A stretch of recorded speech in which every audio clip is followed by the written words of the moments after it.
हे देवी माँ, आज हमार छोट बहन राधा के फिर से देखे के खातिर लड़का वाला आवत हवन। बस माई तू इतनी सी कृपा कर दी कि रिश्ता पक्का हो जाए माई। बस माई हमार बहन के एक अच्छा सा वर दिला दी, एक अच्छा सा वर। जय हो जय हो, जय माता रानी, जय माता रानी, जय माता रानी।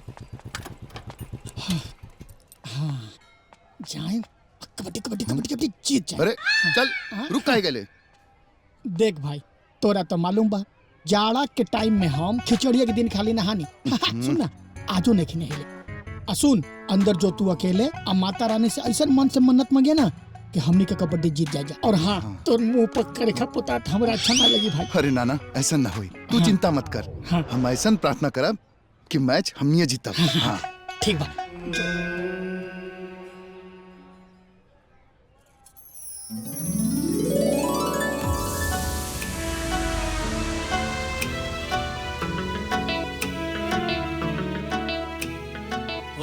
सॉरी।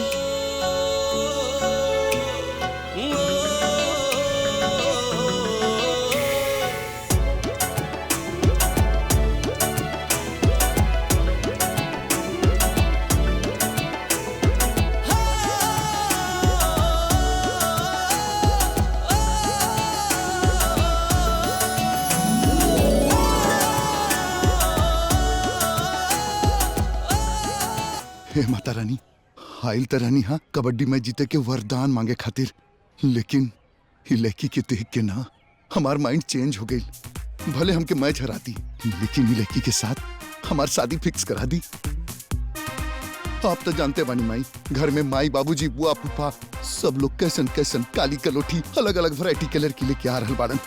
वैसा लड़की से शादी करके हमारी जिंदगी नरक हो जाई माई। ए माई, वो डील के कैंसिल करी आ ई डील के फिक्स करी।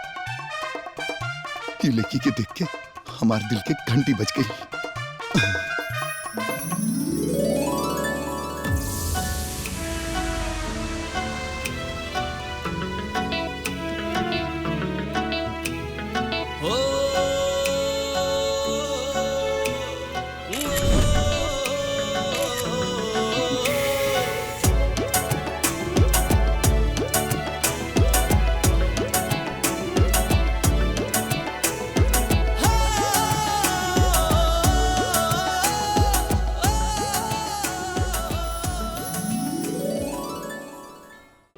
माई बाबूजी बुआ फूफा रिंकी पिंकी दादी सब लोग बाहर आवा, जल्दी आवा बाहर। हाँ भैया, का बोल रहे? अरे रुका तनी, आवा सब लोग जल्दी। बात बताओ, का कटाई फाड़ चला तारे भोरे भोरे? आपका पोत क्या लगे विचार हो? गोबर? कुछ पोते के ना मऊर बांधे के विचार बा। एगो लड़की तू लोग खोजत रहला, आ एगो लड़की हम खोज के आयल बानी। लड़की कैसन होली हम दिखावा तनी, ध्यान से देखा लोग। हाँ, मुंडी घुसेड़ के देखा लोग।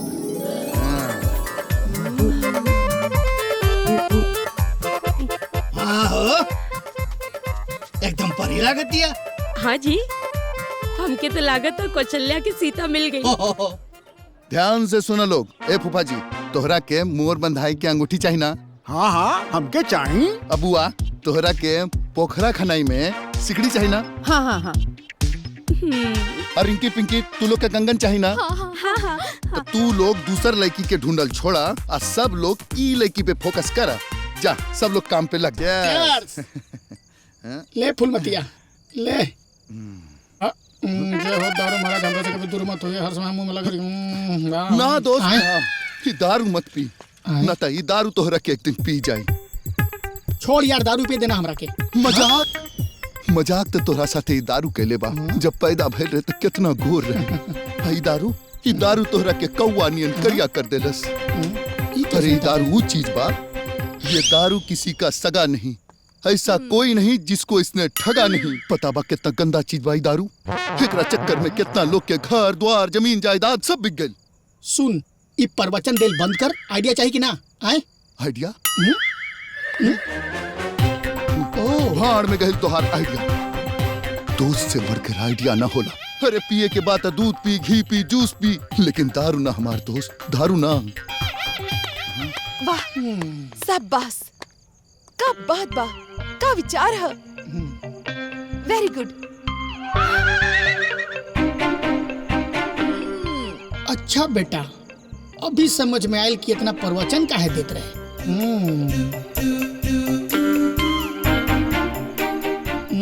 मतलब डायरेक्ट मिल गई तो एकरा आइडिया ना चाहिए। दिखे में तो ये करिया था बहुत बड़का बेवड़ा लागता। एकरा हाथ से ग्लास छीनी और फेंक दी।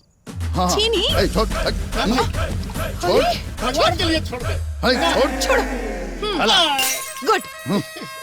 अब एकर आंखन के सामने ये बोतल की सारा शराब नीचे गिरा दी। हाँ अरे एक मिनट, अगर नीचे गिर जाता है कोई कूता उता चाट ले निशा में होता है कोई के काट ली ना। हाँ तब फिर भाई ओकरा चाचा हमरा दे दा।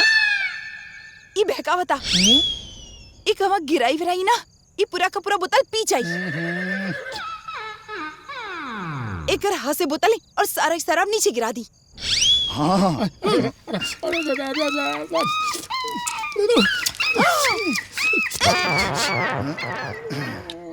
देखा सीखा कुछ अपन दोस्त से। आजकल के समाज में तोहरा जैसन बेवड़ा के सुधारे खातिर ऐसे ने दोस्त की जरूरत बा। देखा कितना अच्छा बा। अच्छा तकर मुंह से टपकता। सुनी हमके आपके फोन नंबर दी। हमरा के तोहर नंबर चाहिए। अगर कबो कौन ऐसा शराबी मिल जाई तो हम रउआ के फोन करब। वो कहा कि रउआ समझावे में बहुत ही अच्छा बानी और रउआ एक दिन बहुत बड़ा समाज सेवक बनी।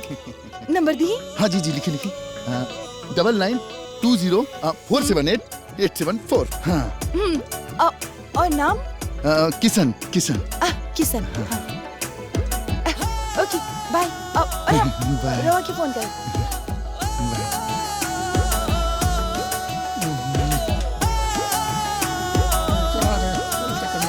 जाते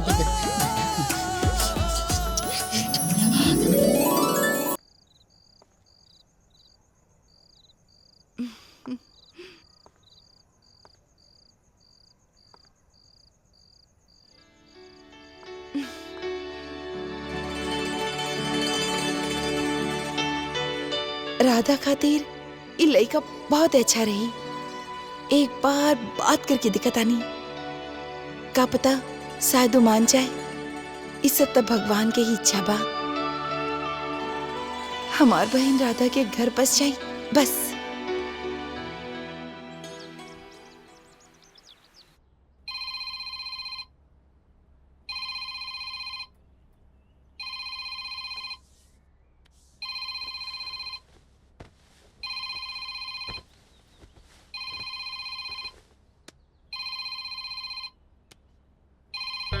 रुक्मिणी हेलो का भइल फिर कोनो बेड़ा मिल गेल का? ना जी ना कुछ प्राइवेट बात करे के रहल। हाँ तब बोली ना का बात बा बोली। राउर शादी हो गल बाका? हाँ ना जी हम एकदम शुद्ध कुवारा बानी जैसे चलनी के चालल दुल्हा। और कोनो गर्लफ्रेंड? अरे गर्लफ्रेंड कैसे हुई? हम बोली ना हम एकदम शुद्ध कुवारा बानी। हाँ तो ठीक बा।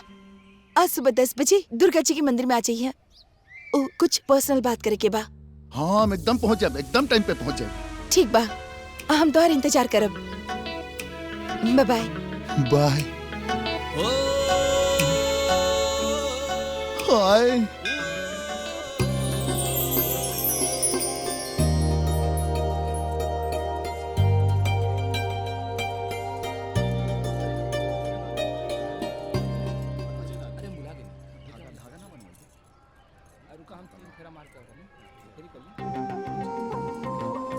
जी बोली का बात करे के बा? दरअसल हम रवा से शादी के बात करे चाहता नहीं।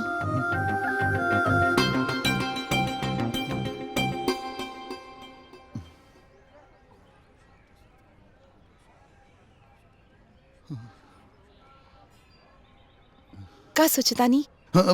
कुछ ना हम शादी करे खातिर तैयार बनी। हाँ? अरे चूड़ियां मिलती है दुकानों में, हाँ जोड़ियां बनती है आसमानों में। जेकर जेकरा साथे लिखल बा शादी होबे करी है ना। हाँ रवा एक मिनट ठहरी। हम अभी आवत। हाँ जी जी।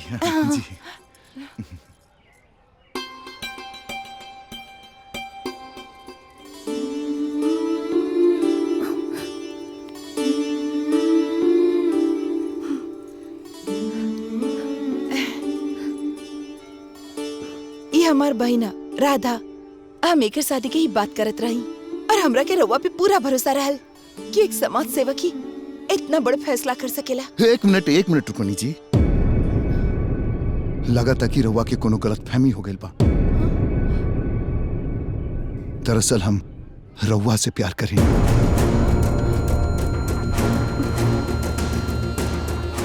वो दिन मंदिर में साथ में सिर्फ एक साथ मंदिर की घंटी न बाजल रहे, हमरे मन में प्यार के सितार भी बाज गए रहे। मंदिर में पवित्र जोत के साथ साथ हमरे प्रेम के भी जोत चल गई रहे। अब कहीं और के साथ गांठ बांध के हम अपना प्रेम के जोत के नहीं बुझा सकें। ही ना हो सकेला रुक्मिणी जी, ये कब्बो ना हो सकेला।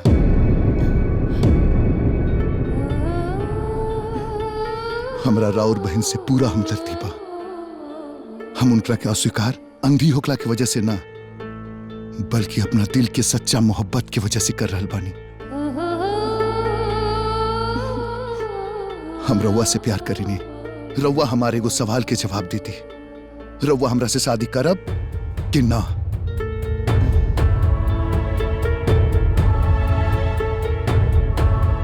जवाब दी रुक्मिणी जी, जवाब दी।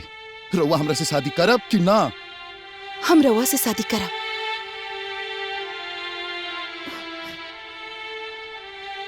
बाकी एगो शर्त पे।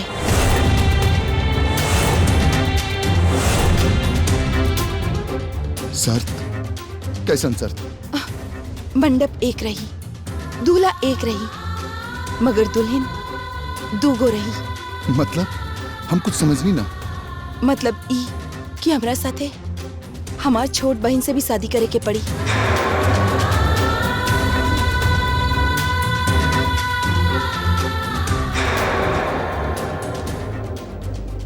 बोला शर्त मंजूर बा?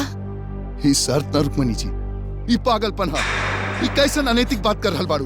ई कोनो अनैतिक बात नहीं है किशन। राधा और रुक्मिणी से ओ किशन कैले तो नैतिक हो जाई, और रउआ करी तो अनैतिक कैसे हो जाई? हाँ, ये किशन करिया तो अनैतिक हो जाई। वो किशन भगवान रहे, हम एगो साधारण इंसान, कोनो भगवान ना। तो भगवान बन जा किशन, भगवान बन जा। हमार साथी साथी हमार बहन की भी अपना ली। हमरा बहन से प्यार न कर सकीला, उपकार ते कर सकेले। देखिए रुक्मिणी जी, केहू के खाली बर्तन देख के बादल ना बरसे। हमार घर बा, परिवार बा, समाज में इज्जत बा। 5 मिनट खातिर हम मान भी गए, हमार घर वालन ना मनियन। यह समाजी काम हम नहीं कर सके नहीं, ये नामुमकिन बा। हमरा के माफ कर दी।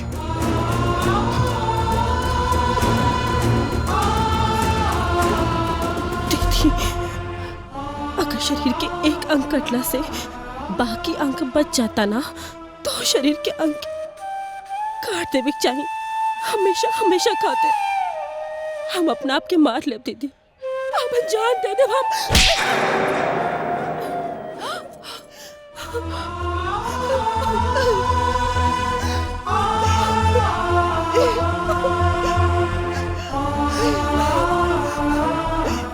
ना, ना,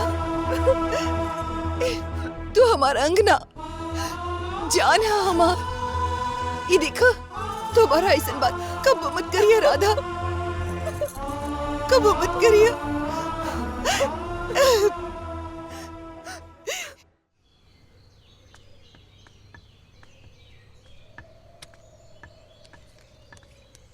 हाँ, हाई देखा। का पत्ता फेंकला हो?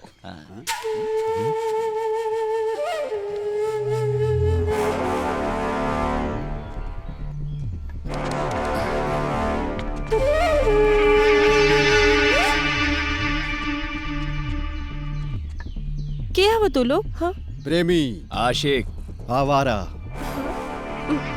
ये कैसा नाम बा तू लोग के? अब भी पता चल जाए तारा के।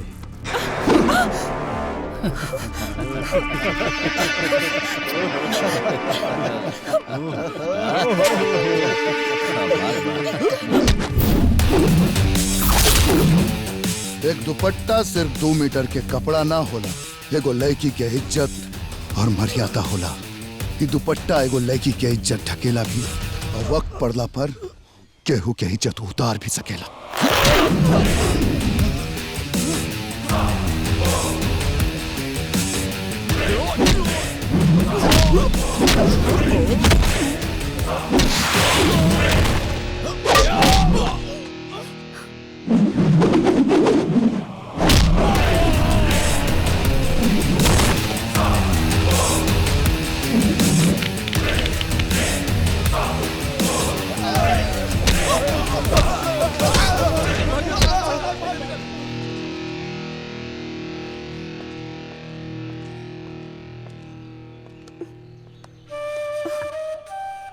रवा ठीक तो बानी? जी हम किशन हैं।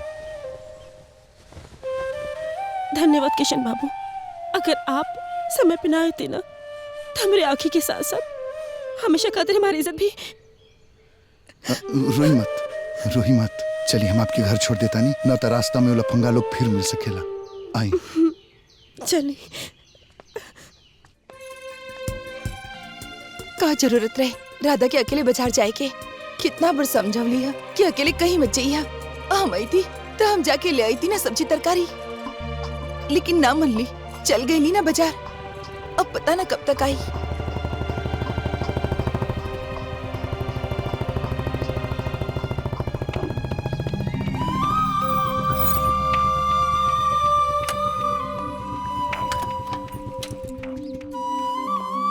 चलिए।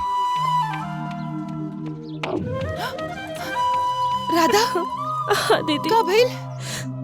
काहे रोताड़ू? दीदी का भइल? हम बतावता नहीं, दरअसल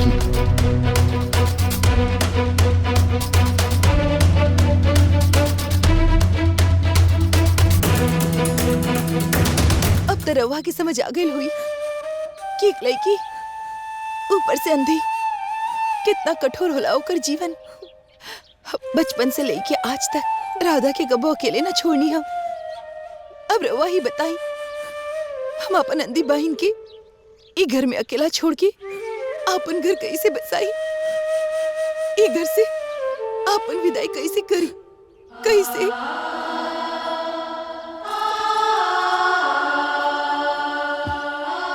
हम सब समझ गए नहीं। कल रउआ हमसे मंदिर में कहले रहनी, प्यार ना तो उपकार तक कर सकेला। हम उपकार करे खातिर तैयार बानी, हम सहारा देवे खातिर तैयार बानी, लेकिन सिर्फ शादी करब पत्नी के हक न दे पाई। अपन प्यार के ना बांट पाई। हमरा के मंजूर बाजी। हमार दीदी हमेशा वो घर के लक्ष्मी बन के रही है और हम वो घर के आंगन में तुलसी बन के पड़ल रहा। तू लड़के से ब्याह कर बे? हाँ? वो है वो अनर? हाँ बाबूजी। भांग खा के आयल बड़े? हाँ? होश में वाले रहता है? निकाल के दूध चप्पल मारा, दिमाग ठिकाने आ जाए। दिमाग ठिकाने का बाबूजी, हम एकदम होश में बानी। फसल्या? समझा तक रखे। समाज और बिरादरी में थू हो जाई। एक लड़का तू पतो लेके आई, ये हमारा मंजूर नहीं किया। सुनी बाबूजी, हमरा और मंजूरी या ना मंजूरी लेवे ना आयल बनी, हम अपन फैसला सुनावे आयल बनी। बारात में आवे के हुई तो बाजार से नया कुर्ता खरीद लिया।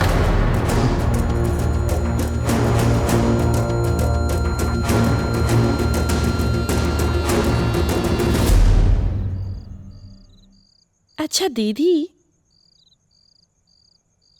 हमने क्यों कैसा लागेले? ओके दीदी मजाक मत करो ना, बताओ ना वो कैसे लागेले? इका आधी रात के तू आ ई उ करत बाड़ू, ठीक से पूछी उ की? दीदी अपन पति के नाम ना लियल जाला। बताओ ना वो कैसन दिखेले? ठीक बा, बता नहीं। उनकर सूरत तोहरे बनावल ताजमहल के जैसन हुई और होठ सुहाग के ठोर जैसन है और मांग बनारस के कोर जैसन है। तो दीदी उनकर मन भी गंगा के पानी जैसन पवित्र हुई, एकदम निश्चल निष्पाप। दीदी को बात कही? बोली। तोहरा जैसन बहन ना ए दुनिया में केहू के पास ना होई, सिर्फ हमरे पास बा। और तोहरा से भी ये कही कि तोहर जैसन मेहरारू इस दुनिया में केहू के पास नहीं खे, सिर्फ हमरे पास है।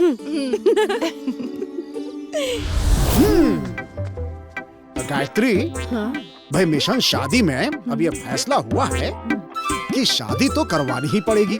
सालों से हमारा हक पर जो अटका हुआ है। सही कहा तानी, अगर किशन कुंवारा रह गई तो हमनी कने अगला जन्म में मिली। का हो रिंकी पिंकी, सही कहा तानी ना? हाँ बुआ जी, हमने के भी नेक नुछावर ना अभी तक कट करवा, बाकी रोवा लोग जे ठीक समझी। तो ठीक है, हम साले राम से बात करते हैं। अरे भाई, हम जीजा हैं उनके, दामाद हैं इस घर के, कैसे नहीं मेरी बात सुनेंगे? अरे दशरथ भाई देखा, ये विषय में हमसे बात मत करो लोगन। हम एक शब्द ना सुने बे बारे में तो लोगों अरे से। कैसे नहीं सुनोगे साले राम? हम जीजा हैं इस घर के, दामाद है इस घर के भाई। दामाद है घर के भाई। एक बार तोहार गोड़ का धोनी चढ़ गईला छाती पे, तब से सजा भोगत हई। दामाद हवे, ये बार-बार रिश्ता के जवन धौस मत दिया करो लोगन। हमके कुल पता हमके। तो हम लोगन के आँख पे लालच के पट्टी बदल। लालच के पट्टी इन्हन के आँख में ना बंधल है। हाँ। रौड़ी परंपरा के पट्टी राउर आँख में बंधल बा। अरे समाज का कही, लोग का कही, ये सब सोचल छोड़ी। आपन किशन के खुशी सोची, ओकर शादी के बारे में सोची। किशनवा अगर आज भगा कर उ लड़की से शादी कई लेलस, तो जोने समाज खातिर डर लगा था ना, जेकरे खातिर रउआ अपने ही बेटे की खुशी के गला घोट रहल बानी, उहे समाज थूकी। अरे जरा सोची ना, एगो आनहर बेसहारा लड़की के ये घर मिल जाई, माई बापू के प्यार मिल जाई। रउआ सोच के देखी, हमनियों के तो बहन बेटी बिया ना। ए जी, मान जाए ना। भाऊजी ऐसा हो पतोहे के साथ साथ घर में सबसे ज्यादा के रहा पतोह के। तो जब तोहके कोनो तकलीफ ना हो, तोहके कोनो इतराज ना हो, तो हमके का फर्क पड़े वाला हो भैया?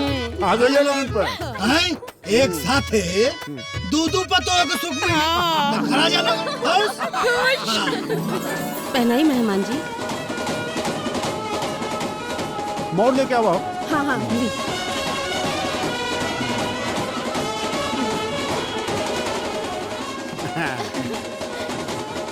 अब रउआ ली ने। हाँ लेत बानी। खुश बानी ना? हाँ, अगर तनी अंगूठिया सोने के दे दे तू। अच्छा। हाँ।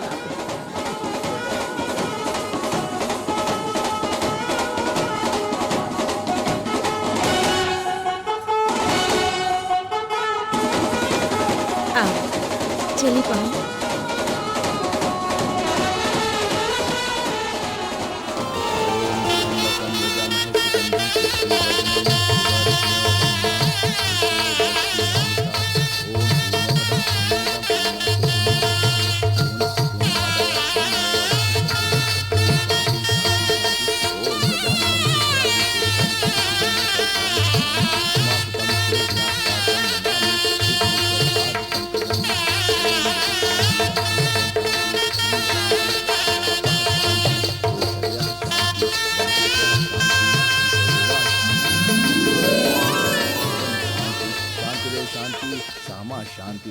दूल्हा दोनों दुल्हन की मांग में सिंदूर भरी।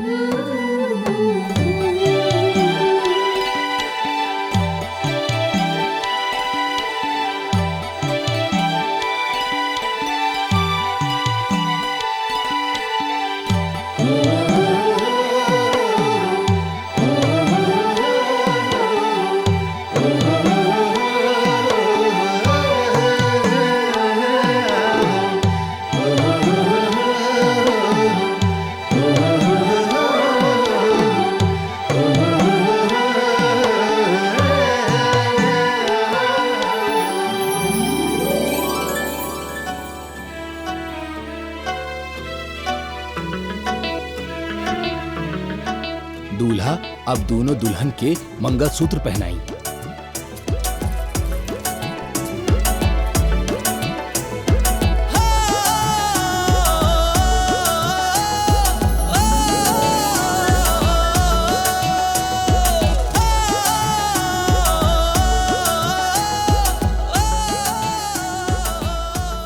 अब आप लोग फेरा खातिर खड़ा हो जाइए।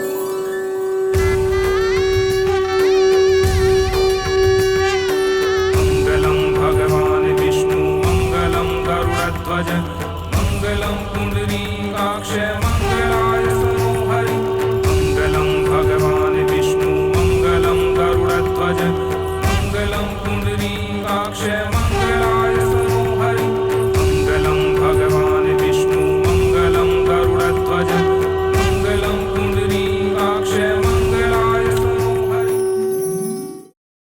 पूरा फिल्म देखे खातिर अभी डाउनलोड करी दंगल प्ले ऐप।